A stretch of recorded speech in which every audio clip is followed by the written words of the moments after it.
First of all, Dr. Dumont initially did not believe in color television.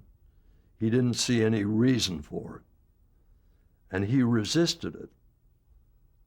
When David Sarnoff was promoting color television at NBC, at RCA, I should say, the reason for it was very interesting.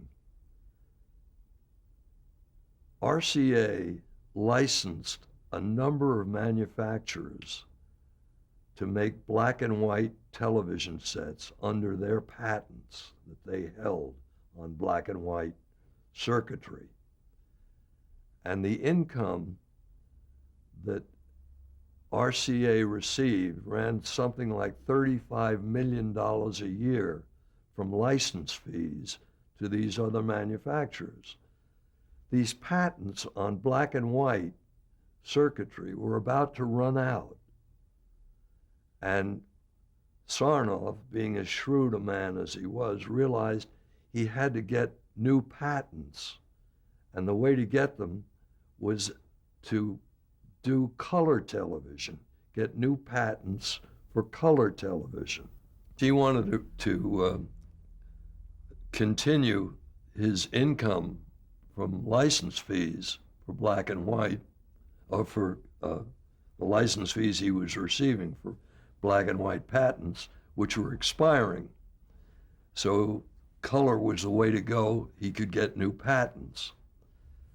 And he had a system, RCA had a system of 3 color tubes that would merge on the screen, would be projected and merge on the screen and give you full color television. I've forgotten that you had a green, a blue, and a red tube or something. There were other names for them, I've forgotten.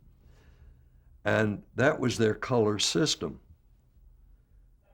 And Tom Goldsmith didn't believe in this color system. His concept was that we should have one cathode ray tube that would take all the colors simultaneously. So you didn't have to project 3 tubes onto a screen. And he worked on this and finally created what we call the color tube, and is the tube that I'm looking at right now. And this was a tremendous breakthrough for Dumont to have this color tube. As a matter of fact, Dr. Dumont called me one day and said, I want you to come over to the labs. And they had in Clifton a separate building for Tom Goldsmith's laboratory where he created these things. He said, David Sarnoff's coming in for a demonstration at 11 o'clock tomorrow morning. I'd like you to be there. I said, fine. Well, I went over the next morning. I knew the color tube was working, the prototype was working. And we met in Tom Goldsmith's office, Dr. Dumont, myself, and Tom, which overlooked the front of the building.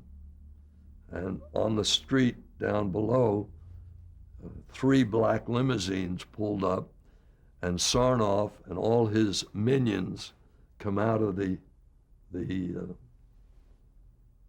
limousines and march into the building.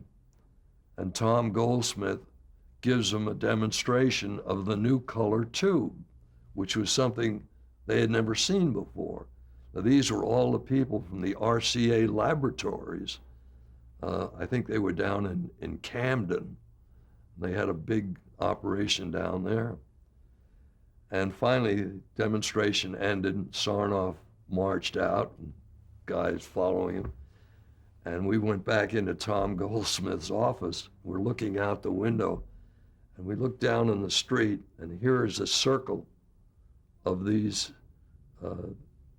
executives who work for Sarnoff. Sarnoff is standing in the middle of the circle. in high dudgeon, shaking his finger like crazy at each one of these guys for apparently not having done what Tom Goldsmith had done. And Dr. Dumont is standing there watching this scene of Tommy Goldsmith, and Dumont was enjoying every minute of it. It was a great victory for Dumont.